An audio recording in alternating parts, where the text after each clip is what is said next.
everyone, so tonight we're making oyster mushroom chicharon bulaklak. So we've got this really nice fresh oyster mushrooms. I got this from farmer's market. Meron akong suki ron. And kasama siya sa weekly na delivery ko ng gulay.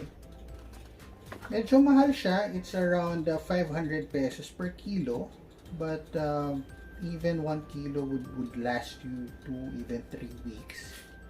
And it's a great way to enjoy a healthy snack. So it's a very simple dish that kind of approximates the chicharon bulaklak. Syempre hindi naman exact, pero sobrang dali lang niyang gawin. And we only need 4 ingredients basically. So this is about 200 grams of oyster mushrooms, and we'll use a cast iron pan to roast this.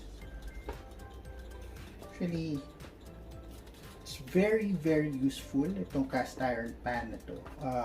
It's a Lodge that I bought from Gordo's.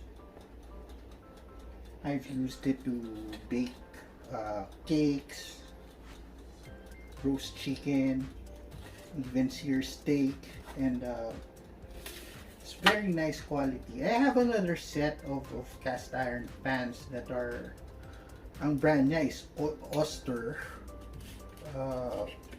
made in China. It's not as nice as the Lodge pan made in the USA. Mas mura rin siya, pero I tend to use the Lodge pan more often because it's just a nicer quality. Mas mabigat din siya, and mas maganda yung luto sa kanya. So if you're in the market for a cast iron pan, I would recommend investing in Lodge. Medyo mahal din siya dito sa Pilipinas. Weird nga when you go to websites abroad, mura lang yung mga cast iron pans, pero siguro dahil mabigat, it's really heavy, medyo mahal yung shipping niya dito sa Pilipinas. Anyway, I use a cast iron pan because it retains heat very well. So when it's inside the oven and it heats up, parang aside from the food cooking using the oven, there's also a lot of energy coming from the pan cooking your food. So para siyang medyo na-fry din siya sa loob ng oven, so it adds to the crispness. And since we want to fry it down, so tatlo lang yung idadagdag natin dito. We have baking powder, we have salts, and we have a couple of tablespoons of olive oil. So we'll just mix it now. Toss lang natin siya. Okay.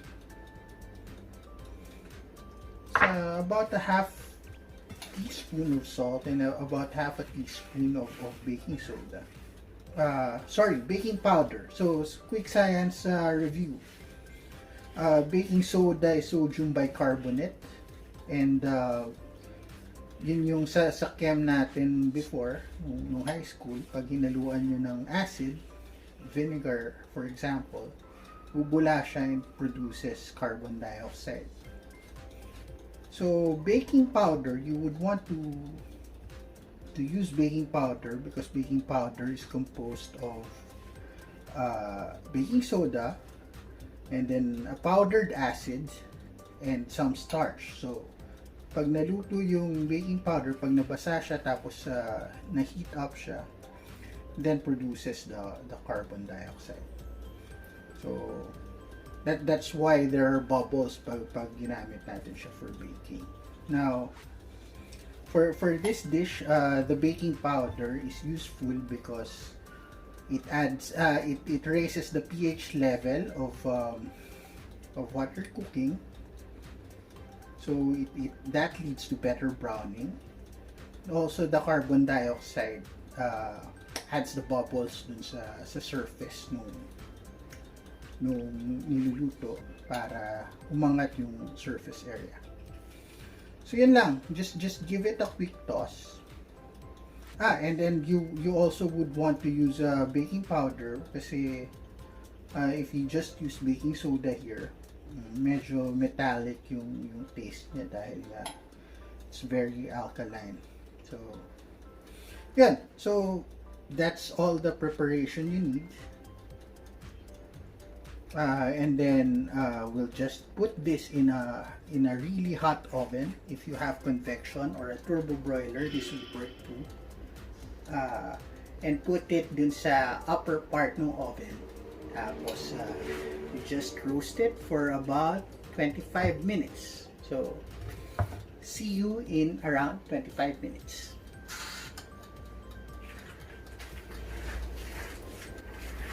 Hi everyone, so it's been around 25 minutes and here's our oyster mushroom chicharong bulaklak. So kung mapapansin nyo, it's kind of dried up, medyo crispy na rin siya. Tapos merong parts na medyo gooey dun sa loob. So masarap siya kasi there's textural difference. That. Okay. And just let it rest for a couple of minutes and then you can start to serve.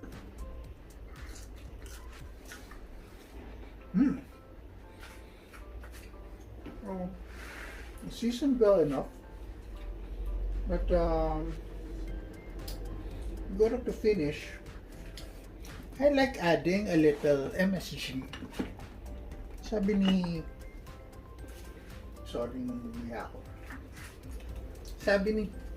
Chef Dave Chiang, paggamit daw dapat ng MSG, you just use enough so that the people eating your food don't know that you're using it. So we can start plating that now, and it goes really well with vinegar.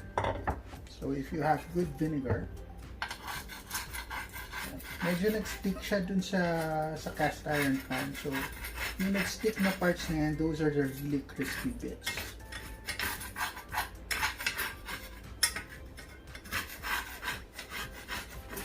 So it's a quick snack, it's a quick pulutan.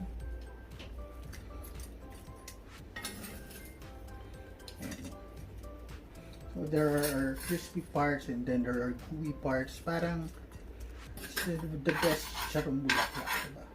And it's really not a lot of hassle in frying, no splatters, and no cholesterol.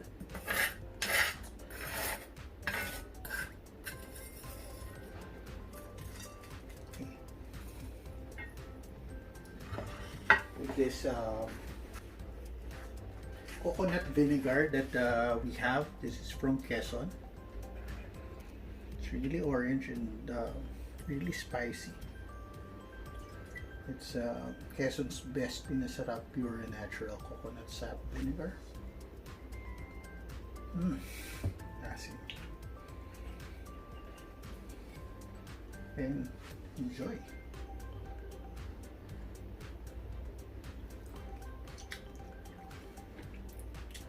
Okay guys, until next time, enjoy eating.